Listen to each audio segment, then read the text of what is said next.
सबसे बड़ा त्यौहार है ईद, जश्न ईद मिलादुन्नबी। अभी इससे पहले दुर्गा जी भी निकली, उस पर पाबंदी लगाई। और अब चुनाव चल रहा है, सिंधिया जी आ रहे हैं, शिवराज सिंह आ रहे हैं, उसमें कोई पाबंदी नहीं है और उसमें सब शासन की मनमानी है, शासन प्रशासन की, जैसा उसको करना वैसा हो रहा है।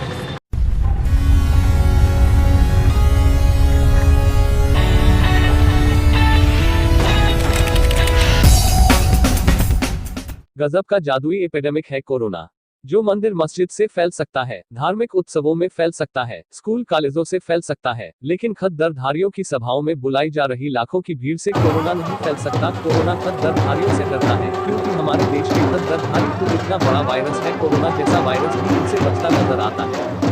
कोरोना के सहारे लॉकडाउन थोपा गया, स्कूल, बाजार, मंदिर, मस्जिद सब तालों के हवाले किए गए। दोपहिया पर 2 सवारी और चौपहिया पर 4 सवारी के बहाने बनकर गुलामी टैक्स वसूले गए। मास्क के नाम पर खुलकर सरकारी रंगदारी वसूली गई। गुलाम जनता को उनके घरों में कैद किया गया। हजारों किलोमीटर पैदल सफर करने वालों को गुलाम होने का एहसास कराने के लिए जगह जगह मचाया गया। गुलाम जनता को बेरोजगारी की महामारी में रोका गया। भुखमरी फैलाकर जनसंख्या कम करने की कोशिश की गई।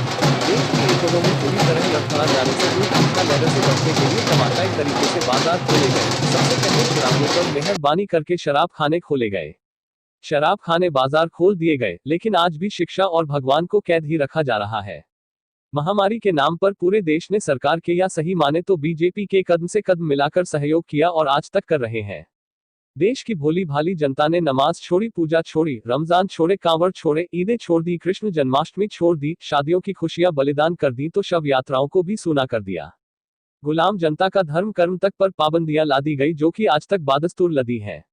लेकिन खद्दरधारियों पर कोई नियम नहीं, कोई गाइडलाइन लागू नहीं। आज तक किसी खद्दरधारी पर धारा 188 की कार्यवाही करने की हिम्मत वर्दी नहीं दिखा सकी।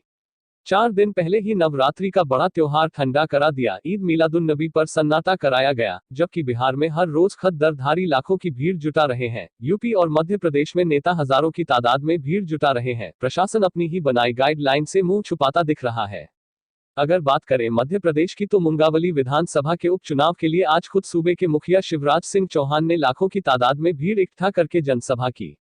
प्रशासन धारा 188 की कार्यवाही करना दूर, उल्टे भीड़ जुटाने में लगा दिखा। यह और बात है कि बिहार शिवराज की सभा में भीड़ मजदूरी देकर जुटाई गई। हमारे सहयोगी भानु प्रताप धानगी ने नवरात्र और ईद मिलादुन्नबी पर लगाई गई पाबंदियों और शिवराज की भीड़ को लेकर मुंगावली की जनता से बात की। तब सामने आया कि देश की जनता खद्दरधारियों और प्रशासन की हठधर्मी और दोगले रवैये से कितनी त्रस्त है। जाके दुर्गा जी उत्सव में ना तो डीजे बजन दिए, ना बैंड बजन दिए आप लोगों ने। आप देखो कितने कार्यक्रम हो रहे हैं, जो जलसा हो रहे हैं, जमाने के नेता लोग घूम रहे हैं, इनके वजह से कोई वो नहीं हो पा रहा हैगा। डीजे भी बंद कर दिए प्रशासन ने, हर बात की मना कर रहे हैं। और अब ये दुनिया के चुनाव के आदमी फिर रहे हैं, घूम रहे हैं और डीजे बजा रहे हैं, अनाउंस कर रहे हैं। अब तो ना तो कोरोना फैल रहा, ना कुछ हो रहा हैगा इनके लिए। जैसे आपका बड़ा त्योहार था ईद का जी, उससे पहले हिंदुओं का भी त्योहार निकला जी, सब शांति प्रिय ढंग से मनाए गए, ना तो इस बार जुलूस वगैरह देखने को मिले, हाँ। ना डीजे। क्या कारण रहा? क्या कारण रहा? क्या प्रशासन ने मंजूरी नहीं दी ना? क्यों मंजूरी नहीं दी प्रशासन ने? अब ये तो प्रशासन जाने कि भाई इसमें कोरोना फैल रहा है, कोरोना चल रहा है, और ये आम सभाएं ये हो रही हैं, इसमें कोरोना नहीं चल रहा। आज की सभा है, उससे पहले भी कई सभाएं हुई। हाँ, तो वही तो बात है ना।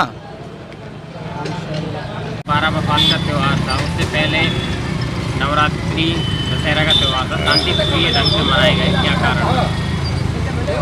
शांतिपूर्ण ढंग से इसलिए मनाए गए हैं कि प्रशासन ने अनुमति नहीं दी। एक तो क्या कारण रहा अनुमति न देने का?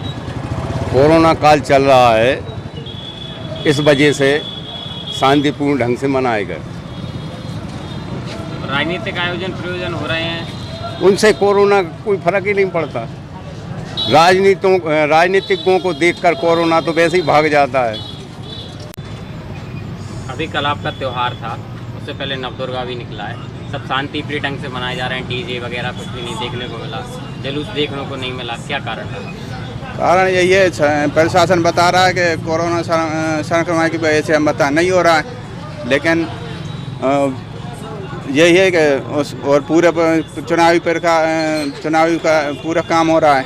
अभी आज सिंधिया जी और शिवराज जी की सभा है, उससे पहले कमलनाथ जी की सभा हुई है, उनमें हज़ारों की भीड़ आ रही है और किसी को परेशानी नहीं है।